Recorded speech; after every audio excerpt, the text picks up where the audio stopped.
Hi, my name is Haley, and I use she and her pronouns, and I'm 25. I was assigned female at birth, and I identify as a woman. Not until in my early 20s, in 2019, did I actively identify myself as belonging to the queer community under the letter B, bisexual. I was adopted from China in 1997, a little after 1 year old. Hi, my name is Anica. I use she, they pronouns, and I identify as a queer, international, Chinese transracial adoptee. I'm in my early 20s, and I was adopted when I was about 7 months old. My name is Toolan. My pronouns are he and him, and I'm 25 years old. I identify as a queer person of color, Latinx, Indigenous, and I firmly believe that those identities play an important role in who I am. Hi, my name's Emma. I'm 18 and I identify as LGBTQ. I'm bisexual. Hi everyone, my name is Maud. I was adopted from Guangdong Province, China, and I identify as bisexual. Hey everyone, my name is Madeline. I use they, them, she, her pronouns, and I identify as queer and non-binary. For me, my queer identity has allowed me kind of just to explore who I like, what I like, how I want various relationships, whether platonic or romantic, to exist in my life. And that's ever evolving, and that's totally cool. And then my non-binary identity has allowed me to take kind of the best parts of both socially constructed genders and leave the rest, and also exist in my own space and do my own thing outside of whatever rules our society has made for us. I was adopted from Guatemala from when I was 3 months old. So I was adopted in 1997 in January. I was born in October. My adoption story is one that I've struggled with for a lot of my life. I grew up in a family that was middle class, white, in a community that was also very middle class and white. And I remember from a very early age, children saying things that were terrible to me because of who I was and what I looked like. Unfortunately, I didn't really have support on navigating those challenges at home. I was told that I was no different from anyone else. And the truth of the matter is that I was different. I was adopted at 18 months, and I'm from Jiangxi. I was adopted by my white family. I live in Texas, and I grew up in a small town of less than 1,000 people, pretty white and pretty straight. So it was very interesting coming from that. I was adopted at 9 months old from China, and that was in the early 2000s, and then I've lived here in the Midwest ever since. So I do identify as a transracial, transnational, Asian adoptee as well. So there's a lot of intersections of identities there. I think I also knew from a pretty young age that I didn't really like girls the way that a lot of boys do. And that added another layer of something that I felt like I had to hide from my parents. And so I found that I had to hide a lot about the experiences that I had as a child of color in a very white community, and also a lot about, who I liked and what I thought was, a major identity issue basically within myself. I was adopted just before I turned 1 to 2 Caucasian parents in the United States, and that is where I grew up and currently go to college, as well as my younger sister, who is also adopted from China. My parents have always been open to explaining my heritage to me. I like to think of myself as pretty middle ground when it comes to being Chinese American. I do relate a lot stronger to being Chinese than I used to when I was younger. I am very lucky that I grew up in the family that I did. I mean, I've had so many opportunities afforded me that I don't think I would have been afforded otherwise. But I also want to balance that by saying that all the time growing up as a child, I was told I had to be grateful because I was alive. And a lot of adoptees are told that we need to be grateful. And that really harmed me in a lot of ways. To this day, I still struggle with my identity and who I am. And talking about adoption is hard in my family. It's something that I hope gets easier with time. And I'm in therapy to unpack some of that myself. Some challenges that I faced while being part of the LGBTQIA plus community, as well as being adopted, was just finding people with the same experience. You know, I knew people who were adopted and people who were in the LGBTQIA plus community, but I didn't really know anyone who intersected between both of those groups.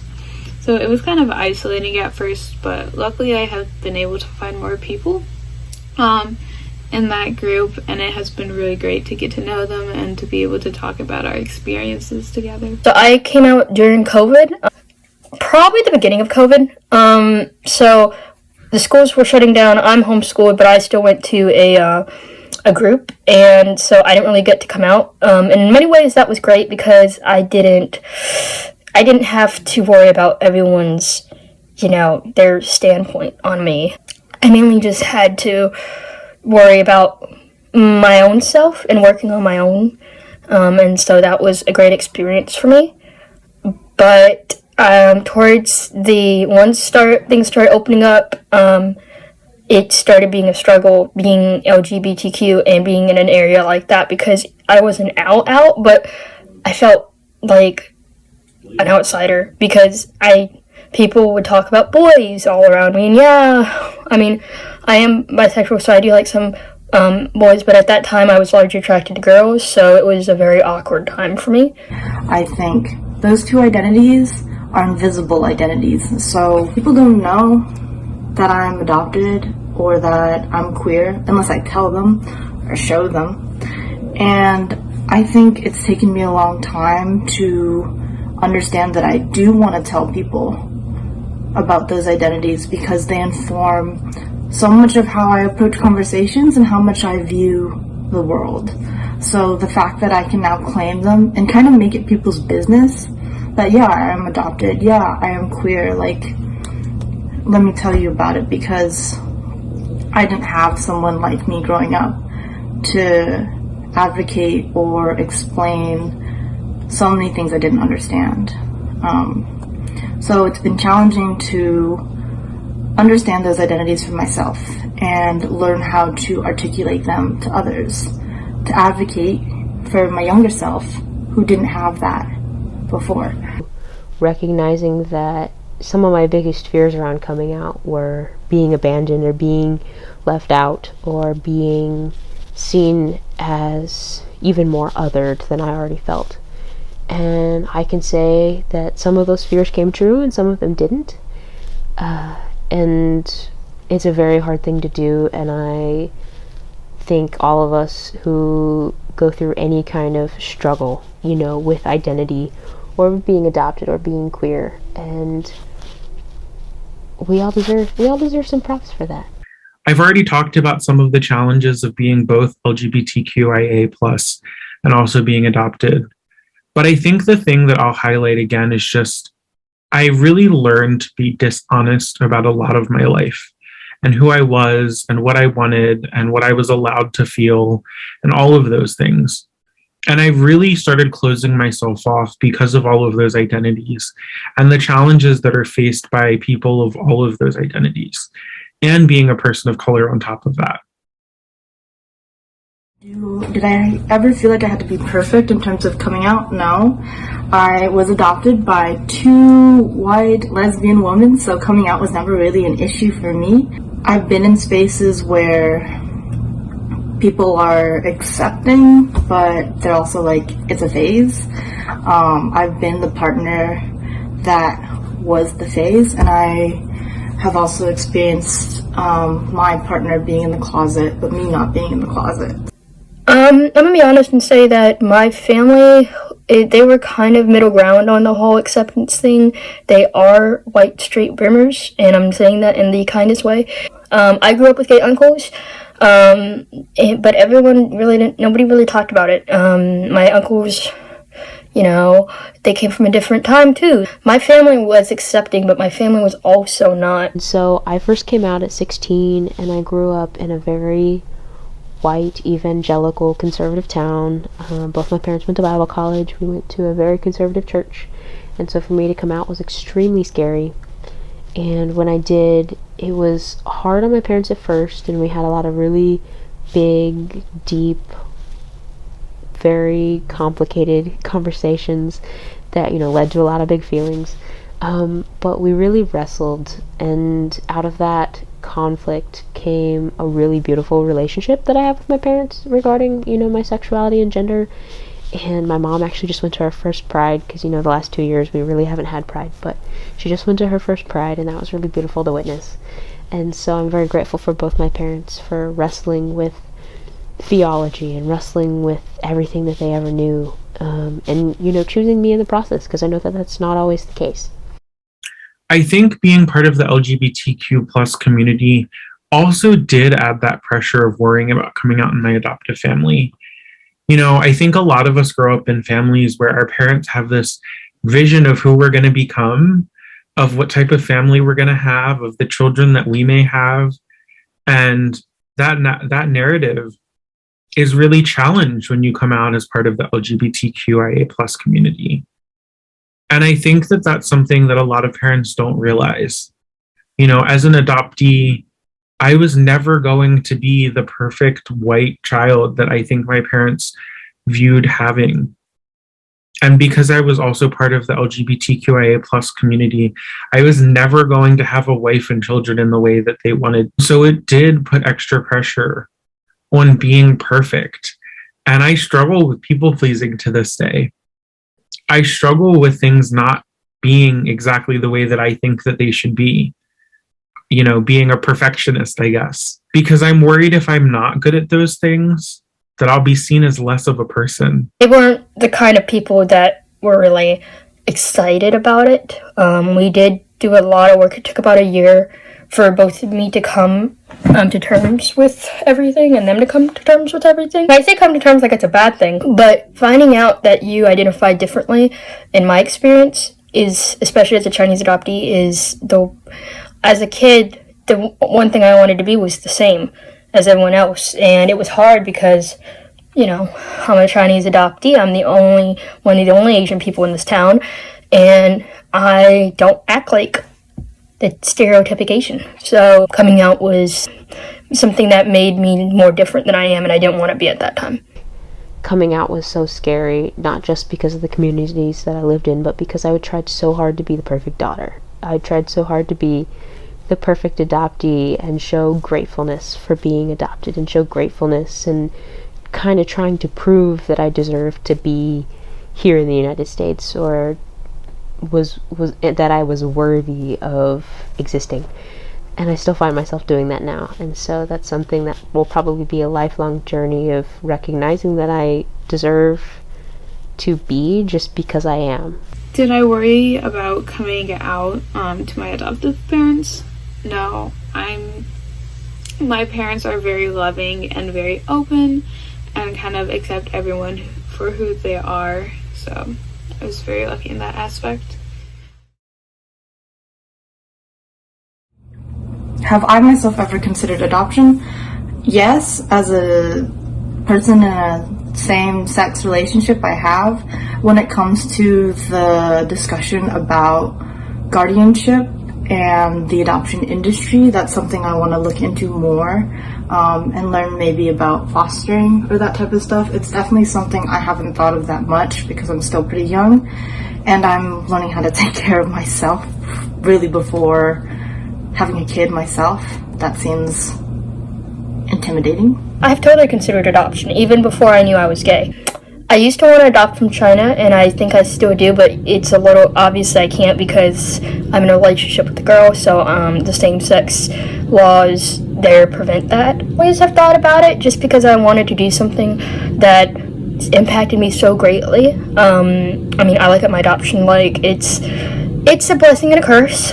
Being in a country that does allow somebody as special as I am, with the LGBTQ, along with some other things.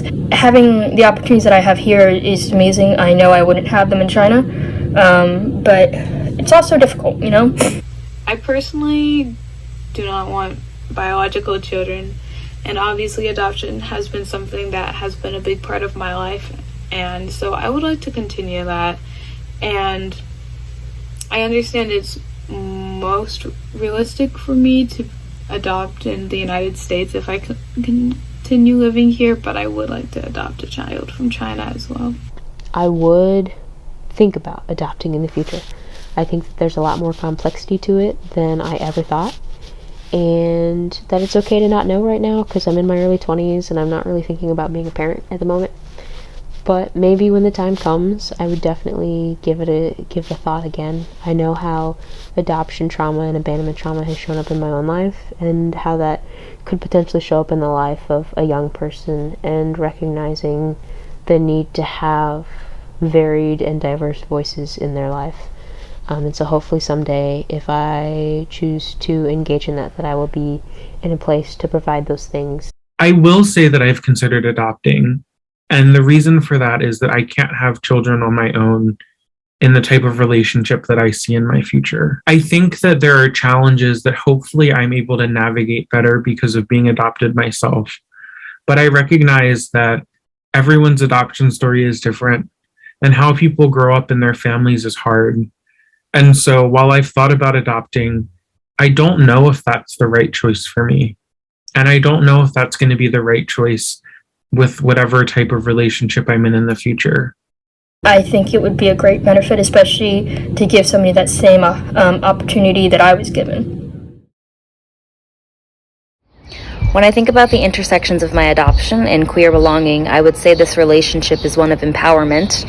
I am both a cis woman and a bisexual woman. I was adopted by a single by choice mother, and the family I was raised in was predominantly women. My mom wanted to adopt a girl, and for me, I didn't question being a woman. And there was a good chance I could have struggled with feeling inferior as a woman due to the shame that came with being born a girl in China. This was due to the patriarchy in China, where many families were abandoning girls during the one-child policy as boys were favored. But through my adoption and childhood, I was surrounded by women and even had many authority figures in school, church, and work who were women. Also within my family, I grew up with lesbian aunts, my Aunt Kim and Aunt Bee, who had a major impact on how I have come to understand myself as a queer person. Through my aunts, I had a positive and welcoming introduction to the LGBTQ community. I was taught that there was nothing wrong with being gay, and that instead, sexual diversity is something to celebrate and to be proud of. So I knew I was gay and everything kind of before I wrestled with my Asian identity. I didn't really start thinking about what it meant to be Asian or adopted until the pandemic. Part of that was due to therapy, because I started therapy. Part of that is because I started working in an Asian restaurant with people who had social and cultural ties to Asia in ways that I never have and probably won't ever have.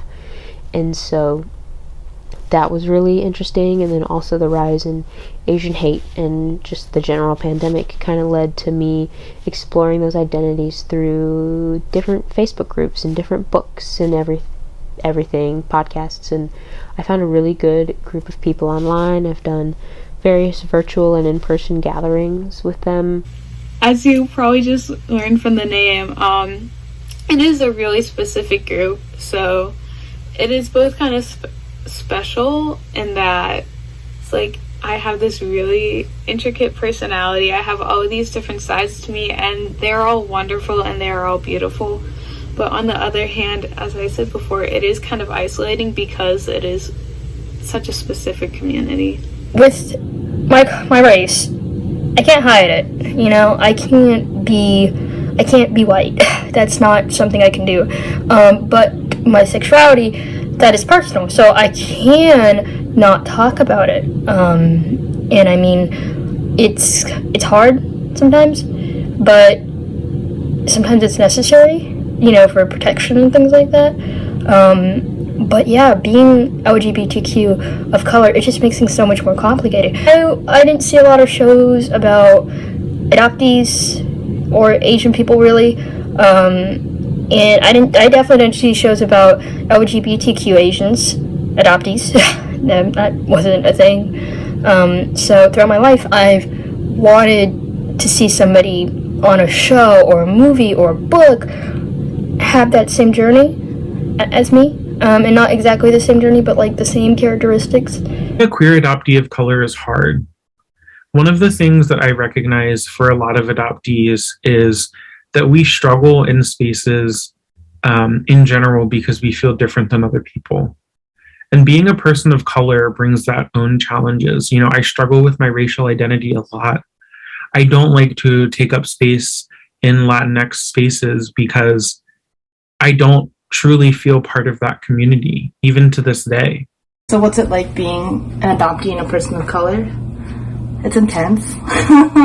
It's hard having a white adopted parent, I have to say, because as a person of color, I don't think that they're ever going to be able to understand what it's like. And there's a really big disconnect. And as a person of color, it's not my job to advocate or explain my experience. But if I want to ask for my needs to be met, I do have to learn how to communicate an experience that my parent will never understand, right? It's a lot of emotional labor, and I'm trying to learn how to do that, and if I want to continue doing that with my parents. It's such a different experience, I truly don't know what being a majority is, and having that experience. I don't know what not wanting to hide your sexuality sometimes and hide it as in for personal reasons. I don't know what it's like to not feel different when you walk in. Even now, I live in a more diverse area and I go to college, but I still feel different because that's what I grew up with. But the word different doesn't necessarily mean bad. Different to me means that I have a unique experience. It's been really nice to find people who also relate to various identities that I carry in that intersection, and being able to be open about the microaggressions or about the racism or just various things that are said to us that is just too much to carry on our own. And I'm very grateful for them and my ability to look through that. And then I think, being adopted and being Asian has always played a role in my life. I'm thankful for therapy. Shout out to my therapist for helping me recognize the way that abandonment trauma and the way that adoption trauma has shown up in my life, and giving myself, especially my younger self, grace for not handling things the way that older me would have done it. Being part of the queer community and someone who doesn't fit the typical gay man views of things, I can also feel kind of alone in some of the queer spaces that I'm in. But being a queer adoptee of color really brings it to another level, because I find that even for queer spaces of color, I don't feel like I fit in. And really the only people that I've ever been around that truly understand that are other queer adoptees of color. And I will say that I'm starting to meet more of them, but it seems like a kind of small community still. Really, just by online presence, I have found so many other people who also are going through the same experience as me. I know I'm in a couple of online groups that are specifically meant for adoptees, and within those I have also found a lot of other LGBTQIA plus identifying people, which has been really great. I would say that I was able to find support through the internet. And I know that sounds really, really cliche, but it's the truth. The first time I actually kind of realized any support for LGBTQ was a game called The Last of Us Part 2. I ended up not liking that game, but seeing the main character be gay and then her girlfriend also, being more forward and it being presented like a normal relationship, and it is a normal relationship, but you know what I mean. Media sometimes makes things weird, and they make it like being in a gay relationship is so much different than being in a straight. And there are some aspects, yes. To me, I don't understand what it's like as much to love a man right now as I do my girlfriend. I don't. But I would never say that it's completely loving a man and loving a woman is two completely different things. I think love is love. So it was nice to see that. That was the first time I'd seen that. I grew up with the lesbian church minister, Reverend Sarah D. Smith, who also had a great influence on teaching me that Christianity is queer affirming and that nothing in the Bible was ever written in a homophobic or transphobic way. Now, while I had positive messages about queer people growing up, I still didn't allow myself to admit my own attraction to women. I knew that I was attracted to men at a young age, but I was still not sure if I could see myself being in a romantic relationship with a woman.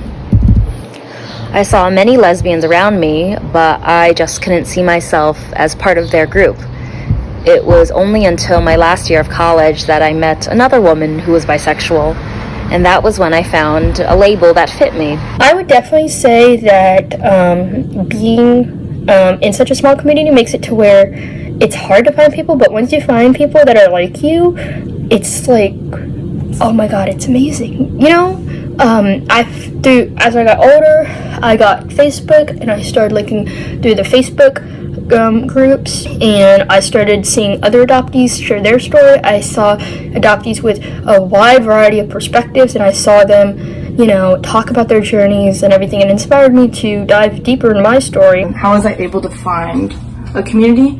I'm still looking, but I found out that, like, it doesn't have to be an adoptee, it doesn't have to be an Asian person. Yes, it helps to have shared experiences, but I really connect with people who don't feel like they belong, who feel like they never saw themselves, or that they're struggling with feeling like they're going to ever fully feel like they're enough, because they try 10 times more and they give so much more support and to who they're talking to.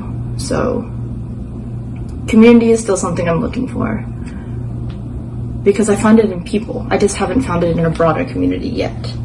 Fellow man was a major thing. I know that he's trans, but seeing an LGBTQ Asian American was something that was really cool, and seeing somebody who was so, you know, what the majority calls different, and being successful, not only embraces his differentness, he loves himself. He loves what makes him different. That really empowered me, because I learned that my differences are never going to change, ever. But I could choose what I see myself as, and whether I view myself as an LGBTQ Chinese adoptee as a bad thing or as a good thing. I think that how I was able to find support for my adoption was actually through the pandemic. I really had to sit down with myself and recognize the things that were hard for me to work through. And some of that was adoption. And I was lucky enough to find a group that was specific for Guatemalan adoptees, where I was able to go and introduce myself and ask questions and be part of that community. And I was able to find other adoptees who were queer and who were Guatemalan. And we have a connection that's unparalleled to other people. And I think the biggest piece of advice I can give for that is just reach out. Reach out to another adoptee, especially nowadays. It's so easy to find other adoptees on Instagram and online that you can just say, hey, this is a little bit about me, and start that conversation. That's my shout out to y'all. You deserve to be because you are. And I know that sounds really simple, and yet it's kind of profound in the sense of you don't have to work to be anything. You don't have to live up to anyone's standards. You don't have to be who everyone else wants you to be to deserve to be yourself. I used to believe that there were only gay, lesbian, and straight, and I was not aware of the possibility of polysexuality. Gay, lesbian, and straight are all examples of monosexuality, which is the attraction to only one gender. Bisexuality is an example of polysexual, which is being attracted to people of multiple genders. It was then that I concluded that my love for women does not discount nor take away from any of the romantic relationships I had previously had with men. So now, as I am allowing myself to be loud and proud about my bisexuality, I have come to see it as a gift, because I am able to love people of many genders, which gives me more opportunities to find love. Ultimately, I've chosen to embrace and love myself for who I am, because I don't think that my experiences will change ever.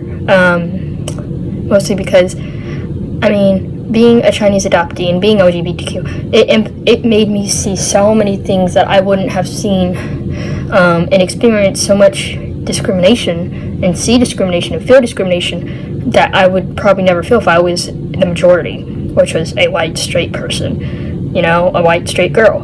I wouldn't feel that. So I think it's an opportunity for me to use my voice. I would just say good job for exploring any part of your identity, whether it is that you're queer or you're not sure. And that's totally cool. I'm proud of everyone for just existing, because existing is hard. And like, if you just think about it, like I think about how hard it is to exist a lot. Anyway, that's all I got for you. It's really, really amazing to know that there are other people in this world who have my experience, because growing up and for so long, I felt so alone. And I know that we can really help each other. You know, us as adoptees, us queer adoptees, us as queer adoptees of color, we really are kind of like unicorns. I found that all of the people in my community are some of the most open and so loving that I know, because we know what it's like to not have that support and not feel seen and heard. And I'm so lucky to be part of this community. For my story, my adoption does not complicate my queerness, but instead has allowed it to thrive, because I was adopted into an environment that was feminist and queer affirming, which not all queer kids are born into or adopted into, but luckily for me, I was.